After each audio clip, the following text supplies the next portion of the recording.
Mi hija me llamó llorando. Papá, el novio de mamá me pegó otra vez. Dijo que si te lo cuento, también te hará daño a ti. Yo estaba a 800 kilómetros en un viaje de trabajo. Cuando llamé a mi exesposa, me dijo que era mentirosa. Iván jamás le haría daño a nadie, gritó. Pero al fondo lo escuché gritar, dile a tu padre que él es el próximo. Sin pensarlo, reservé el primer vuelo de regreso, y no iba solo. Estaba en un motel en Denver, terminando un día de trabajo. Soy agente federal, caso fugitivos, así que los viajes son parte de mi rutina. Pero cuando mi teléfono vibró y vi el nombre de Jimena, mi hija de 7 años, supe que algo no estaba bien. Papá, susurró con la voz temblando. El novio de mamá me pegó otra vez. Dijo que si te lo cuento, te hará daño a ti también. Se me paró el corazón. Jimena estaba a 800 kilómetros en casa con mi exesposa Alicia. Que mi hija estuviera llorando, diciendo que Iván, el novio de su madre, la había lastimado. Me puso furioso. ¿Dónde estás?, pregunté, intentando no sonar tan alterado como me sentía. En mi cuarto, dijo. Cerré la puerta. Papá, tengo miedo. Quédate ahí, no abras, le dije. Voy para allá, pequeña. Te quiero. Colgué y marqué a Alicia. Contestó rápido, con ese tono molesto que siempre usa conmigo. ¿Qué quieres?, dijo. Jimena me llamó. Dijo que Iván la golpeó. Alicia soltó una risa seca. Eso es mentira. Jimena inventa cosas para llamar la atención. Iván no le haría daño a nadie. ¿Y por qué está llorando?, insistí. No me vengas con cuentos, Alicia. Es una mentirosa, gritó. Pero al fondo escuché a Iván. Dile a tu padre que él es el próximo. Su voz era puro odio. ¿Qué fue eso?, dije. Eso sonó a amenaza. No es nada, respondió Alicia nerviosa. Solo está molesto. No hagas un drama. Colgué. No iba a perder tiempo discutiendo. Alicia estaba ciega defendiendo a ese tipo. Abrí mi laptop y compré el primer vuelo a casa. Salía en 3 horas. Mientras tanto llamé a mi hermano Víctor. Es soldado de un comando del ejército. Víctor, necesito que vengas conmigo. Es Jimena, está en problemas. ¿Qué pasó?, preguntó serio. Le conté lo de la llamada, las amenazas, la negación de Alicia. Nos vemos en el aeropuerto, dijo. Traeré lo necesario. Gracias, respondí. Con Víctor a mi lado, sabía que podía manejar lo que viniera. En el aeropuerto envié un mensaje a un contacto en la oficina. Investiga a Iván García. Vive en mi ciudad. Todo lo que encuentres, urgente. Me contestó, rápido. Dame unas horas. Esperando el vuelo, mi cabeza no paraba. Iván no era solo un tipo violento. Algo en su voz me decía que era peligroso de verdad. Como agente, confío en mi instinto, y me gritaba que Jimena corría peligro. Víctor llegó con una mochila y esa mirada dura de siempre. Plan, dijo. Sacar a Jimena de esa casa, respondí. Luego encargarnos de Iván. Subimos al avión. No hablamos mucho, pero no hacía falta. Víctor entendía. Cuando aterrizamos, mi contacto había enviado un mensaje. Iván García. Antecedentes por abuso infantil. Casos cerrados sin pruebas. Posible alias. Conexiones sospechosas. Cuidado. Eso lo cambiaba todo. Iván no era solo un abusador. Era algo peor. Fuimos directo a la casa de Alicia. Eran las 2 de la mañana, pero no me importó. Toqué la puerta con fuerza. Alicia abrió con la cara pálida, la mirada desvelada y un gesto a medio camino entre el fastidio y la incomodidad. Llevaba una bata raída y el cabello enredado, pero no me importaba su aspecto. Detrás de ella, lo que me preocupaba era lo que no podía ver. ¿Dónde está mi hija?, pregunté sin rodeos, con la voz baja pero firme. Alicia frunció el ceño. Está dormida. Son las 2 de la mañana. No puedes venir así a irrumpir en mi casa como si fuera tuya. No empieces, la interrumpí, cruzando el umbral sin pedir permiso. Vengo por ella. Me la llevo esta noche. Víctor entró tras de mí sin decir una palabra, pero con la misma firmeza en los pasos. Alicia lo miró como si recién notara que no venía solo. Su expresión cambió ligeramente al ver su complexión militar y la mochila al hombro. ¿Qué es esto? ¿Van a secuestrar a una niña dormida?, alzó la voz, pero su tono no era el de una madre preocupada. Era más bien el de alguien nerviosa, por lo que pudiera descubrirse. No es un secuestro si soy su padre y estoy protegiéndola, respondí avanzando hacia el pasillo sin perder el control. Después de la llamada de esta noche, no vas a detenerme. Intentó bloquearme el paso con su cuerpo, pero Víctor la apartó con una suavidad firme, dejando claro que no tenía opción. Avancé por el pasillo. Cada paso me parecía eterno. A la izquierda, la puerta de la habitación de Jimena estaba cerrada, pero no con llave. Giré el picaporte despacio y entré. Allí estaba acurrucada en la esquina de la cama, con las rodillas al pecho, completamente despierta, los ojos abiertos como platos, las mejillas secas pero enrojecidas. No dormía, no podía dormir. Cuando me vio, sus ojos se llenaron de lágrimas. Otra vez. Papá. Corrí hacia ella y la abracé. Su cuerpecito temblaba entre mis brazos. Ya estoy aquí, princesa. Todo está bien. Nadie más te va a tocar. Lo prometo. Se aferró a mí con fuerza. En ese momento, lo único que importaba era su respiración sobre mi cuello, ese llanto contenido, ese silencio que gritaba todo lo que había estado aguantando. No hizo falta que dijera más. Yo lo entendí todo. Víctor apareció en la puerta. Asintió como preguntando si estábamos listos. La levanté en brazos. Llevaba un pijama de unicornios y aún sostenía el teléfono con el que me había llamado horas antes. Lo metí en mi bolsillo. Salimos al pasillo. Alicia nos esperaba con los brazos cruzados y los labios apretados. No te la vas a llevar. No tienes autorización. Esto no va a quedar así. La miré con una mezcla de rabia y compasión. Tú permitiste que ese hombre la golpeara. La amenazó. A mí también. Si me obligas, hago esto legal mañana mismo. Pero Jimena no pasa otra noche con ustedes. Iván jamás, dijo Alicia.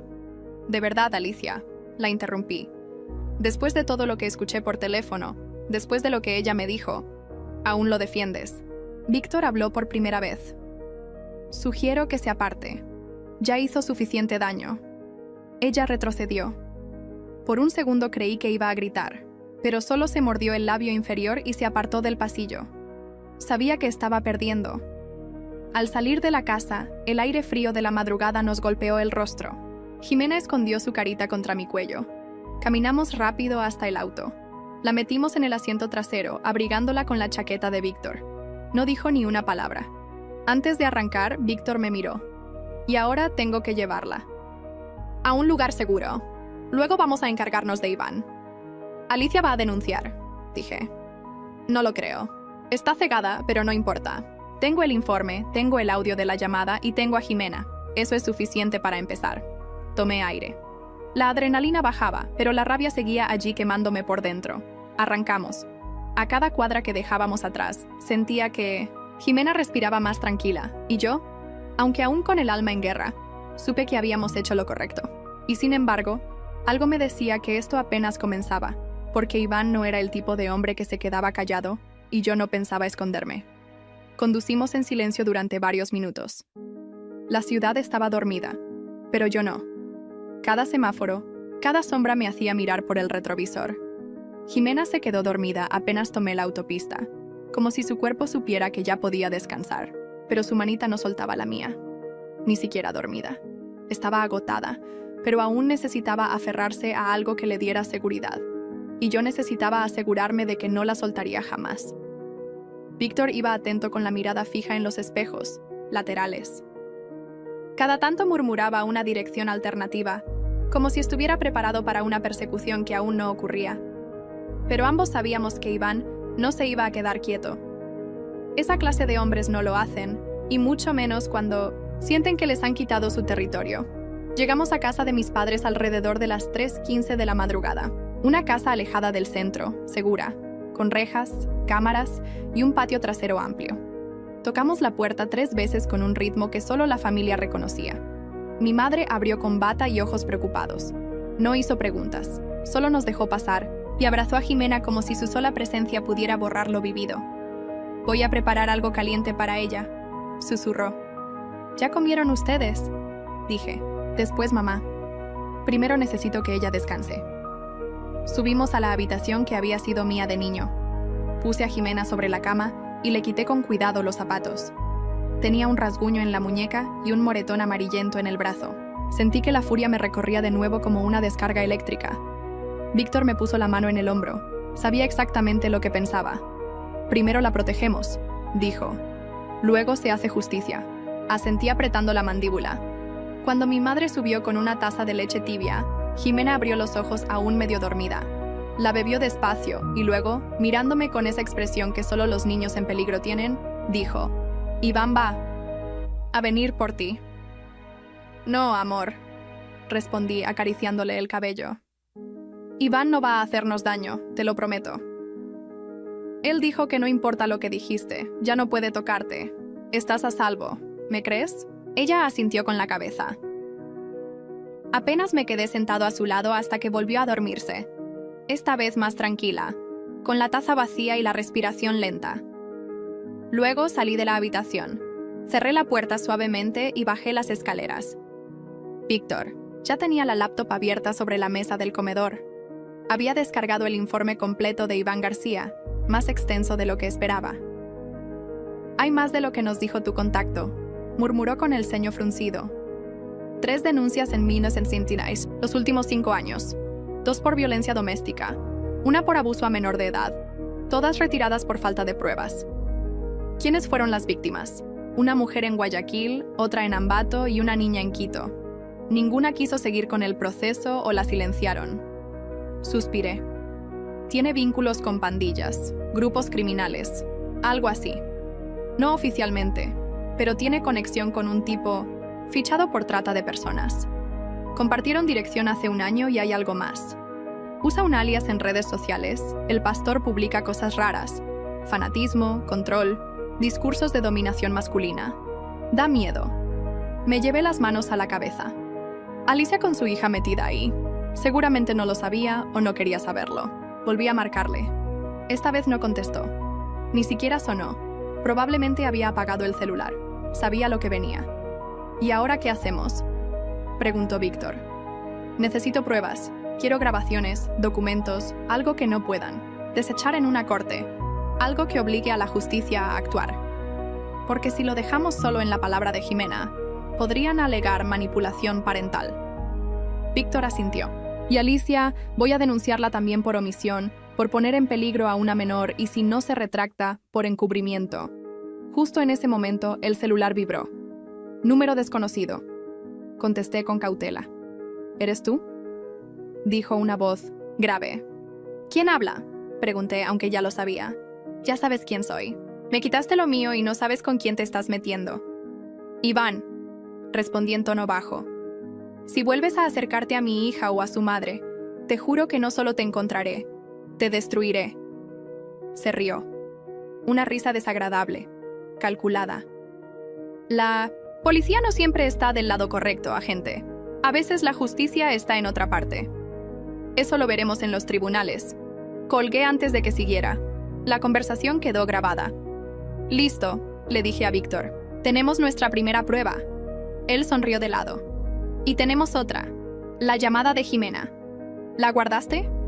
Sí, y tengo respaldo en 3 servidores.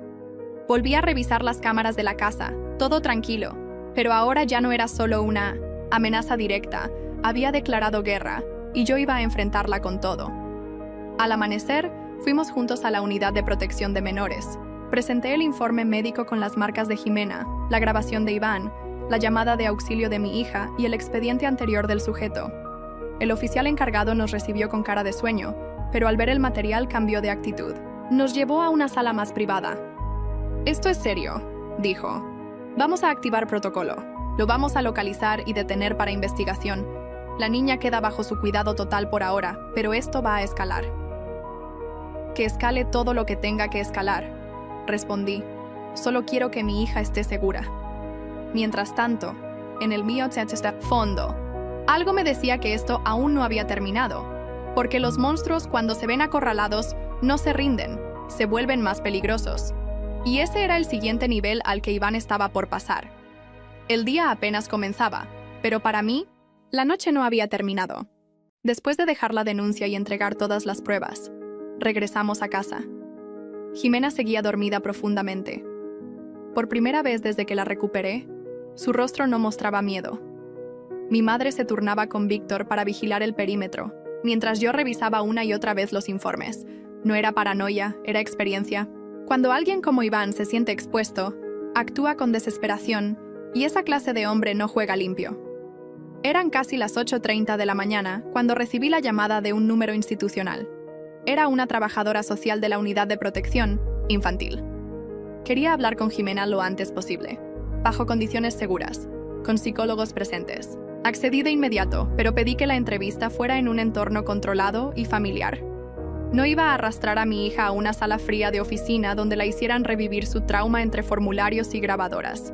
Mientras organizábamos la cita, recibí otra llamada, esta vez de la agente Ramírez, uno de los investigadores que asignaron al caso después de mi denuncia. Su tono era grave. Tenemos un problema. Intentamos ubicar a Iván esta mañana.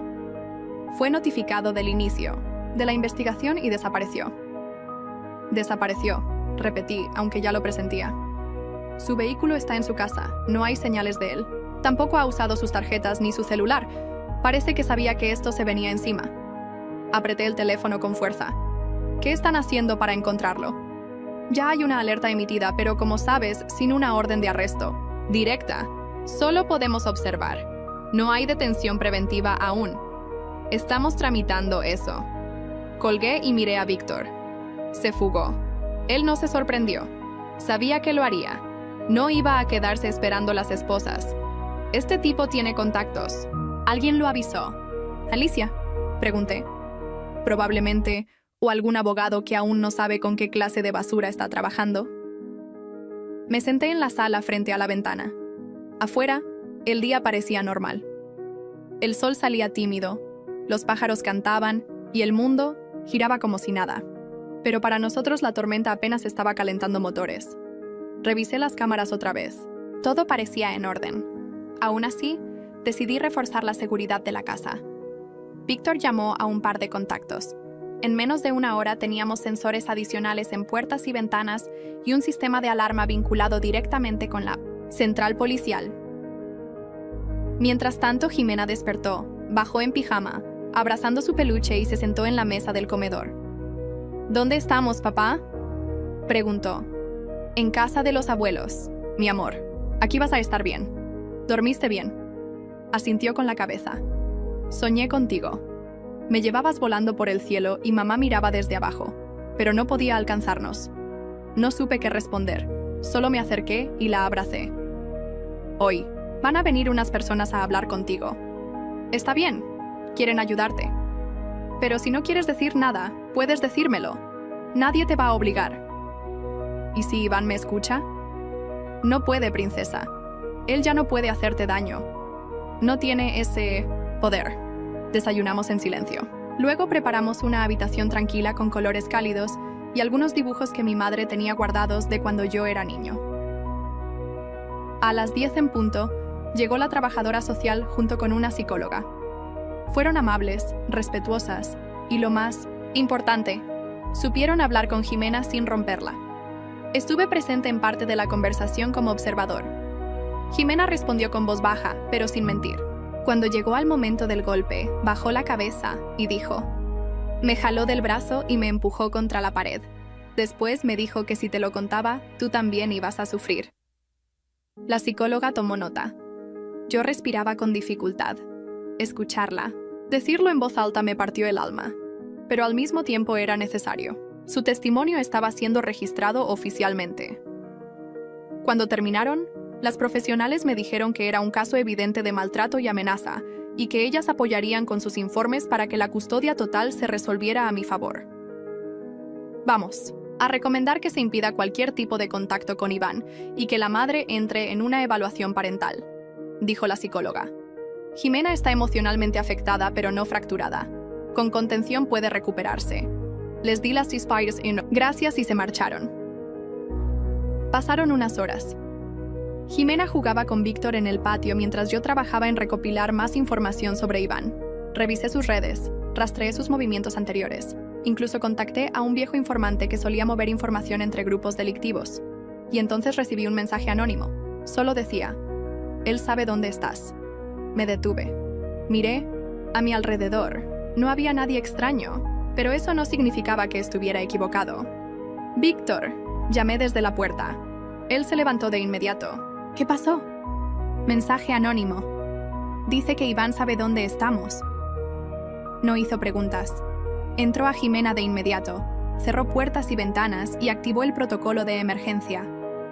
Ese mensaje no era solo una advertencia, era una declaración de guerra y yo no pensaba rendirme.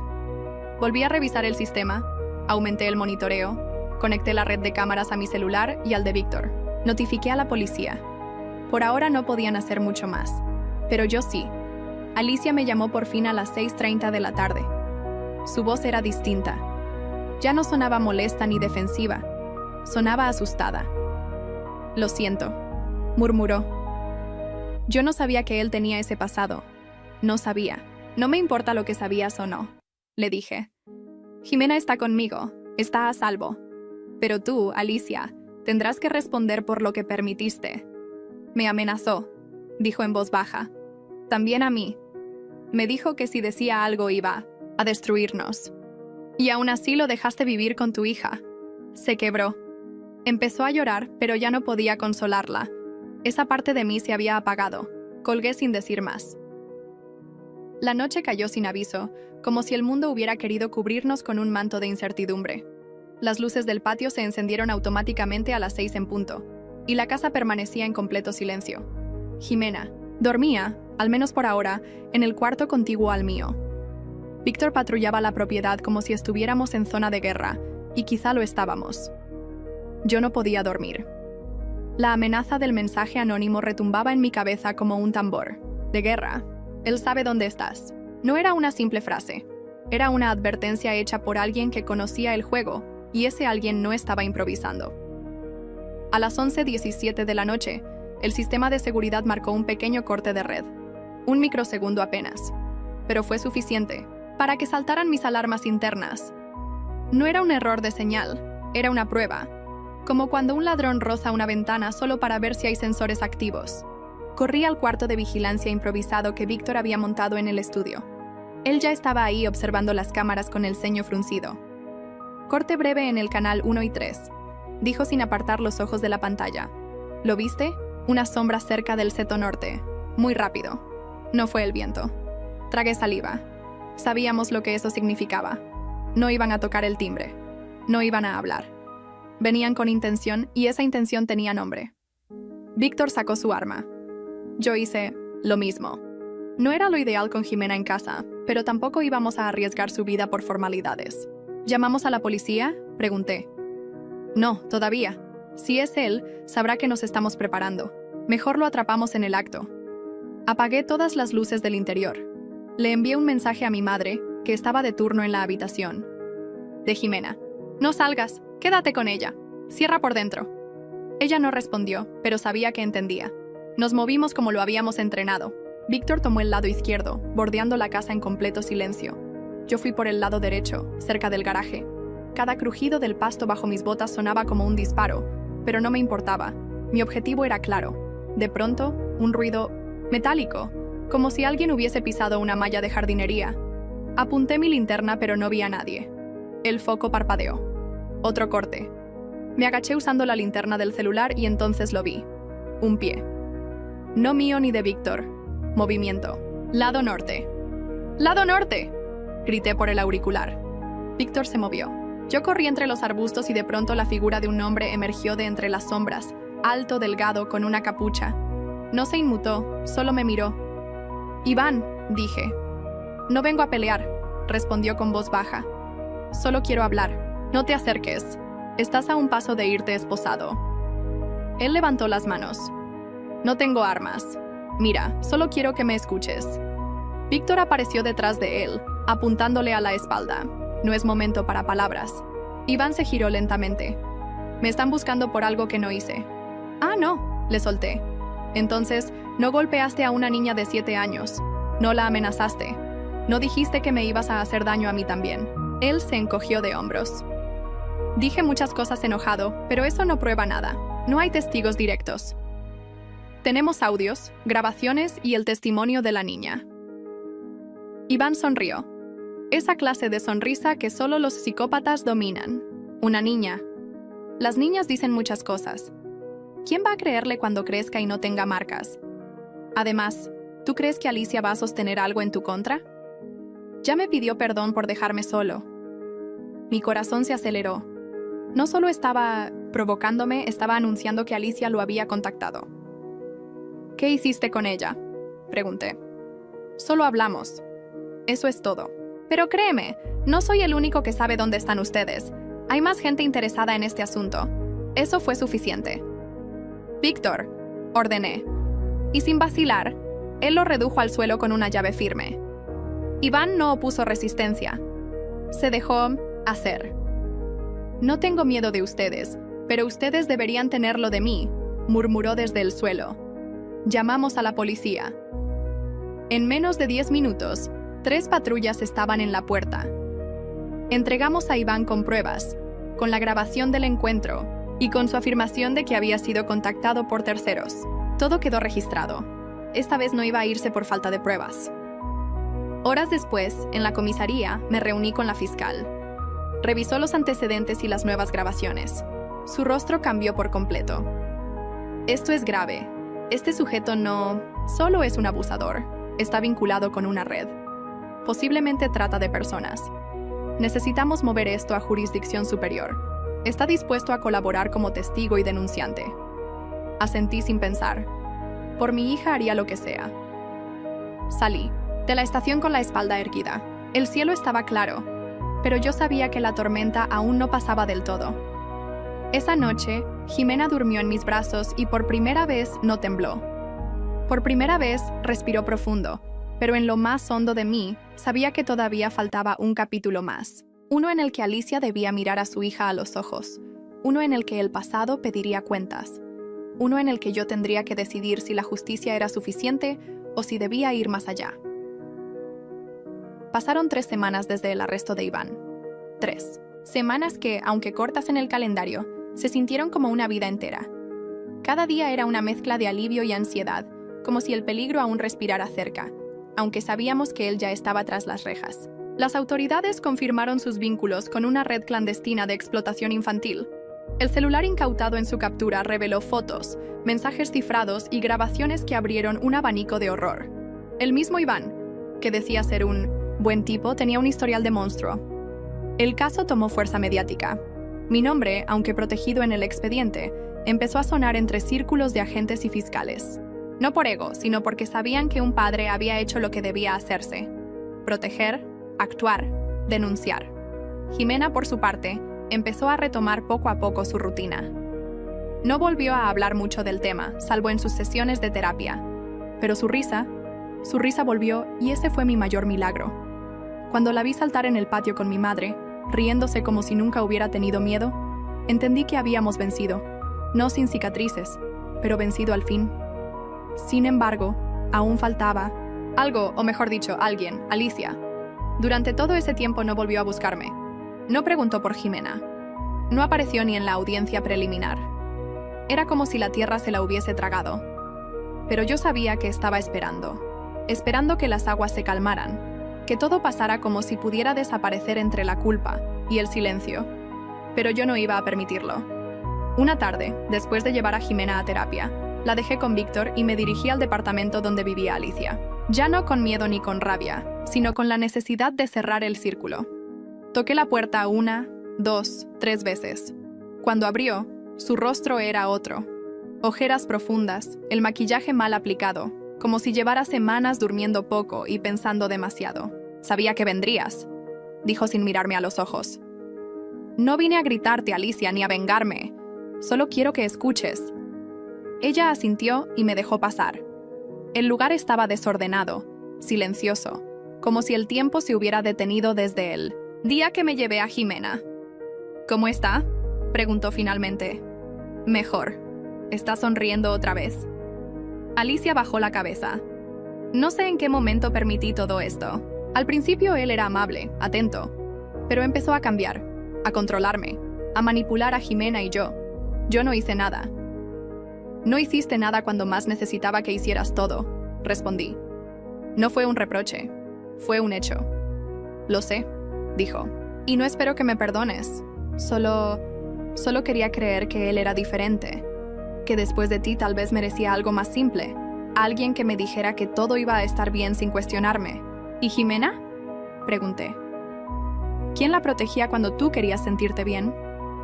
Ella rompió a llorar, pero no eran lágrimas por él, eran por ella, por lo que permitió, por lo que ignoró. Quiero verla, susurró. No para quedármela, no para pedirte nada, solo para decirle que lo siento. Suspiré. Va a necesitar tiempo, va a necesitar pruebas de que no vas a ponerla en peligro otra vez. No se trata solo de lo que tú sientas, se trata de lo que ella necesite. Haré lo que sea, dijo. Lo que sea.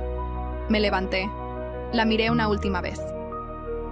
Recuperar la confianza de un hijo no se trata de palabras, se trata de actos, de constancia. Si realmente quieres verla, empieza por reconstruirte tú. Salí sin esperar respuesta. Esa noche me senté con Jimena en el patio. Ella pintaba un dibujo con crayones y yo la observaba en silencio. «Papá», dijo de pronto. «Sí, amor. ¿Tú crees que mamá me quiere aunque se haya equivocado?» Tomé aire. «Sí, hija. A veces las personas buenas toman decisiones malas, pero eso no significa que no te amen, solo que tienen que aprender a amar mejor». «¿Tú la odias?» La pregunta me golpeó como un puño. No respondí de inmediato, pero ahora entiendo que hay personas a las que solo puedes querer desde lejos. Ella asintió como si eso bastara. Pasaron los días, las audiencias avanzaron. Iván fue vinculado a más casos. La justicia por fin comenzaba a hacer su parte. Y Alicia comenzó terapia, envió cartas a Jimena, no para excusarse, solo para decirle que la amaba y que entendía que tendría que esperar. Jimena no contestó aún, pero guardó las cartas en una caja con candado. «Las voy a leer cuando me sienta lista», dijo. Yo asentí sin presionarla, porque su tiempo ahora era suyo. Hoy, mientras escribo esto, Jimena duerme en su cama con el mismo peluche que apretaba la noche en que me llamó. A veces la oigo hablar dormida, ríe, tararea, y entonces sé que todo valió la pena. Porque proteger a un hijo no siempre significa ganar una batalla. A veces significa mantenerse de pie, incluso cuando estás roto. Significa ser escudo. Significa ser hogar. Yo no soy un héroe. Solo soy un padre que escuchó a su hija cuando todos pensaban que exageraba. Y esa llamada lo cambió todo. Porque a veces un susurro en el teléfono no solo pide ayuda. A veces ese susurro es el eco de un alma que grita por ser salvada. Y esta vez la escuché. El sol de la tarde entraba por la ventana del consultorio del doctor Mendoza, iluminando los dibujos de Jimena colgados en la pared. Un unicornio azul, una casa con un jardín enorme y en el centro 3 figuras. Un hombre alto, una niña de trenzas y una mujer de vestido rojo, de espaldas, como si estuviera a punto de irse. La psicóloga observaba el último trabajo de Jimena con una sonrisa tranquila. «Hoy dibujaste a tu mamá», dijo señalando la figura de vestido rojo. Jimena asintió, pero no levantó la vista del papel donde garabateaba distraídamente. «El doctor dice que es bueno hablar de lo que sentimos», murmuré, sentado en una silla pequeña al lado de ella. «No siempre, papá», respondió Jimena, sin dejar de trazar líneas. «A veces es mejor guardar algunas cosas». El doctor Mendoza me miró por encima de sus gafas. «El proceso de Jimena ha sido notable, pero aún hay nudos que desatar. La última carta de Alicia la afectó más de lo que aparenta». Asentí. Sabía que ese momento llegaría. Alicia había cumplido con su terapia, con las evaluaciones psicológicas, con todo lo que el juez le había impuesto para recuperar, aunque fuera parcialmente el derecho a ver a su hija. Pero Jimena seguía sin decidir. «No la presionen», advirtió el doctor. «Ella marcará el ritmo». La carta que nadie esperaba esa noche, mientras preparaba la cena, mi teléfono vibró. Era un mensaje de un número desconocido, pero reconocí el estilo enseguida. «Mañana estaré en el Parque Central a las 3 p.m. Si Jimena quiere verme, estaré allí. No la obligues, solo dile que la espero. Alicia». Le mostré el mensaje a Jimena. Ella lo leyó en silencio, con los ojos muy abiertos, y luego lo guardó en el cajón de su mesita de noche, junto a las otras cartas sin abrir. «¿Vas a ir?», pregunté tratando de sonar neutral. «No lo sé», respondió, pero su voz temblaba un poco. Víctor, que estaba pelando patatas en la cocina, Me lanzó una mirada. Sabía lo que estaba pensando. No dejes que la lastime de nuevo. Pero esta vez no se trataba de protección, sino de dejar que Jimena eligiera. El Parque Central, 3 p.m. El parque estaba lleno de familias, niños corriendo, vendedores de globos. Alicia estaba sentada en un banco bajo un árbol, con un vestido sencillo y el cabello recogido. No llevaba maquillaje, y sus manos, antes siempre pintadas de rojo, ahora estaban desnudas, apretando un pequeño osito de peluche. Jimena se detuvo a unos metros de distancia. No corrió hacia ella. No sonrió. Solo la observó, como si estuviera viendo a un fantasma. Alicia fue la primera en hablar. «Hola, princesa». Jimena no respondió. Se quedó allí, inmóvil, hasta que finalmente dio un paso adelante. «¿Por qué viniste?», preguntó con una voz que no era ni fría ni cálida, solo cargada de una curiosidad dolorosa. Alicia respiró hondo. «Porque te extraño. Porque necesito que sepas que lo siento.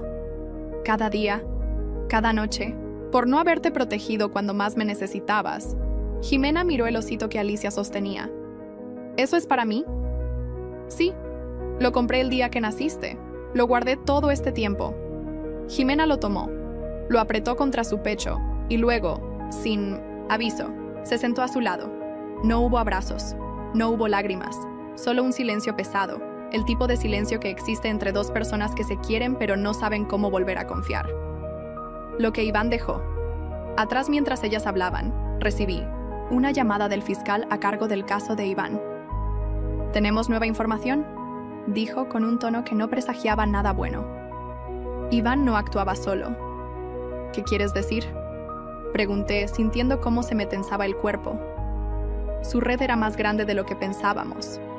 Tenemos pruebas de que estaba conectado con un grupo que opera en 3 estados. Trata de menores, adopciones ilegales, desaparecimientos. ¿Y Alicia?, pregunté, aunque ya sabía la respuesta. Ella no estaba involucrada en eso, pero Iván la usó, la manipuló, la aisló, la convirtió en cómplice sin que ella lo supiera del todo. Colgué el teléfono y miré a Jimena, ahora riendo por algo que Alicia le contaba. ¿Cómo explicarle que el monstruo que la lastó era solo la punta de un iceberg mucho más oscuro? La verdad sobre Iván esa noche, después de que Jimena se durmiera, Víctor y yo nos sentamos en la sala con una botella de whisky y los informes que el fiscal nos había enviado. «Iván no era un lobo solitario», dijo Víctor pasando las páginas con expresión sombría. «Era un eslabón, y si él cayó, los demás van a buscar venganza». «¿Crees que vendrán por Jimena?», pregunté, aunque ya conocía la respuesta. «No lo sé, pero no podemos bajar la guardia». Al día siguiente, contraté seguridad privada para la escuela de Jimena. No se lo dije a ella. No quería asustarla, pero sabía que el peligro no había terminado. La pesadilla recurrente Jimena empezó a tener pesadillas de nuevo. Gritaba en sueños, hablaba de un hombre con una máscara, de sombras que la perseguían. El doctor Mendoza dijo que era normal, que su mente estaba procesando todo lo vivido, pero yo no creía en coincidencias. Una noche, mientras la arropaba, me preguntó: «Papá, ¿Iván va a salir de la cárcel algún día?». «No, princesa. Está donde debe estar». «¿Y si sus amigos vienen por mí?». La abracé fuerte. «Nadie te va a lastimar. Lo prometo». Pero las promesas, a veces, no son suficientes. El hombre en la sombra 3 días después, lo vi. Estaba frente a la escuela de Jimena, apoyado contra un auto negro, fumando. No era Iván. Era más joven, más delgado, pero tenía la misma mirada fría, calculadora. Cuando me acercó, supe que era uno de ellos. «Eres difícil de encontrar, agente», dijo, con una sonrisa que no llegaba a sus ojos. «Pero aquí estás. ¿Qué quieres?», pregunté, interponiéndome entre él y la entrada de la escuela. «Solo entregarte un mensaje. Iván dice que extraña a la niña, que pronto la verá». Antes de que pudiera reaccionar, el hombre se subió al auto y se fue. La trampa sabía que era una amenaza, pero también una distracción. Esa misma tarde, Alicia recibió una llamada. Una voz desconocida le dijo que si quería ver a su hija viva, debía llevar a Jimena a un lugar abandonado a las afueras de la ciudad. Era una trampa. Pero Alicia, desesperada, no me lo dijo hasta que ya era demasiado tarde. La casa abandonada, cuando llegué, El lugar ya olía a sangre. Encontré a Alicia amordazada en una esquina, con los ojos llenos de terror. Jimena no estaba. «Lo siento», lloró Alicia. «Pensé que si iba sola». «No importa ahora», dije sacando mi arma. «Dime a dónde la llevaron». Pero antes de que pudiera responder, los escuché. Pasos, voces, risas. Y entonces vi a Jimena. Estaba en el centro de la habitación, rodeada por 3 hombres. Uno de ellos sostenía un cuchillo. «Papá», susurró, con los ojos llenos de lágrimas. No pensé, solo actué. El precio de la protección lo que siguió fue caos, disparos, gritos, sangre. Cuando todo terminó, 2 de los hombres yacían en el suelo. El tercero logró escapar. Jimena corrió hacia mí, temblando. «Papá, tenían fotos mías». Decían que Iván las había tomado. La abracé, sintiendo cómo su pequeño cuerpo temblaba contra el mío. «Estás a salvo», le dije, aunque sabía que nunca volvería a sentirme seguro. El final, o el comienzo, Iván murió en prisión esa misma noche. Oficialmente fue suicidio, pero yo sabía la verdad. Alguien lo silenció. El fiscal cerró el caso. La red se desvaneció en la oscuridad, como si nunca hubiera existido. Alicia se mudó lejos, decidida a reconstruir su vida sin nosotros. Jimena no la culpó. Solo dijo que necesitaba tiempo. Y yo seguí siendo su escudo, porque al final, proteger a un hijo no es solo salvarlo una vez. Es una batalla que nunca termina. El sol de la mañana iluminaba el pequeño café donde Jimena trabajaba los fines de semana. Ahora tenía 12 años, el cabello más largo y una cicatriz apenas visible en la muñeca, pero sus ojos ya no reflejaban miedo. Sonreía con facilidad. Había aprendido a confiar de nuevo, aunque sabía que el mundo no siempre era seguro. Yo estaba sentado en una mesa cerca de la ventana, observándola mientras servía un café a un cliente. Víctor, a mi lado, tomaba su tercer expreso del día. «No puedes seguir así», murmuró, sin apartar la vista de la calle. «Llevas 5 años mirando por encima del hombro». «No es paranoia», respondí. «Es precaución». «Iván está muerto. Su red se desmoronó. Jimena está bien». «Hasta que no lo esté», dije, y tomé un sorbo de café. Sabía que tenía razón, pero no podía sacudirme la sensación de que algo andaba mal. La llamada esa noche, mientras Jimena dormía. Mi teléfono sonó. «Número desconocido». «¿Diga?», contesté con la mano ya en el arma que guardaba en el cajón de la mesita de noche. «Agente Rivera». La voz era masculina, grave, pero no amenazante. Conocía mi nombre. «¿Quién es?». «Alguien que sabe». «Lo que pasó con Iván García». El corazón se me aceleró. «¿Qué quiere?». «Que escuche. No todo terminó con su muerte. Hay más niñas, más familias destruidas». «¿Y por qué me lo dice a mí?». «Porque usted es el único que no se dejó comprar». Colgué, pero el número ya estaba guardado. Sabía que no era una coincidencia. El archivo secreto. Al día siguiente, me encontré con el hombre en un estacionamiento vacío. Era un exfiscal, corrupto, asustado, pero con pruebas. «Iván trabajaba para alguien más grande», dijo, entregándome una carpeta. «Alguien con conexiones en el gobierno, en la policía». «¿Nombres?». «Solo uno. El resto están protegidos. Pero este es el que da las órdenes». Abrí la carpeta. Una foto. Un nombre. Carlos Mendoza. No un criminal cualquiera, sino un juez. ¿Por qué me da esto? Porque mi hija tenía 7 años cuando desapareció.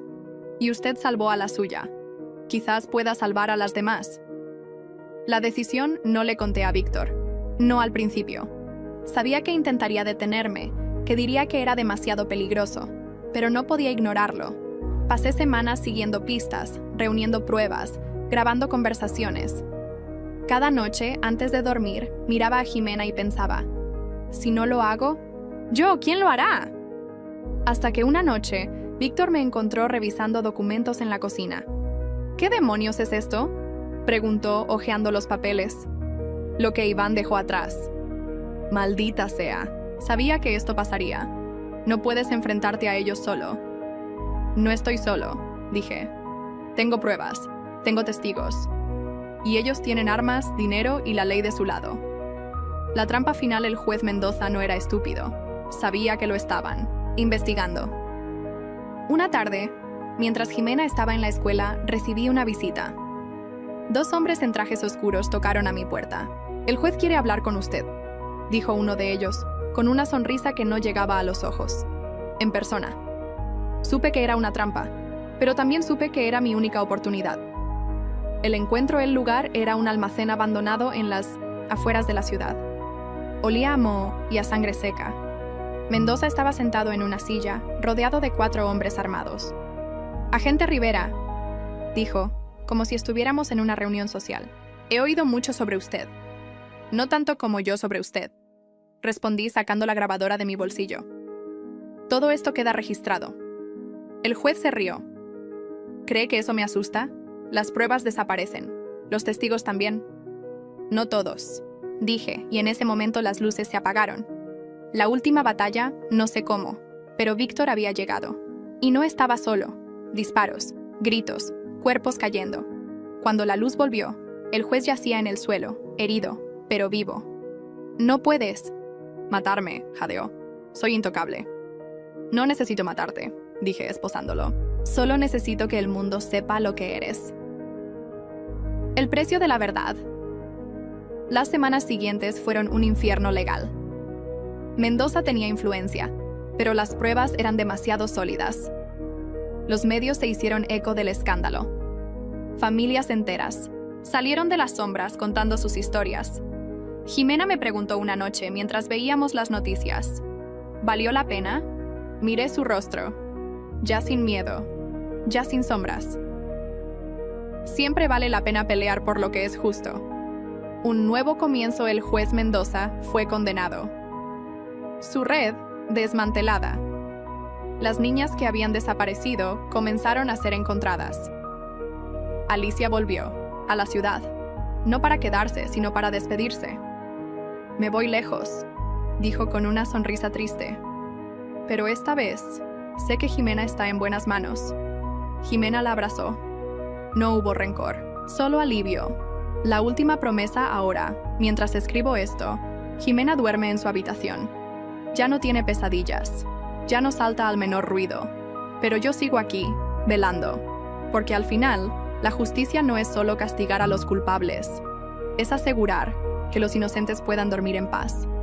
Y esa es una batalla que nunca terminaré de librar.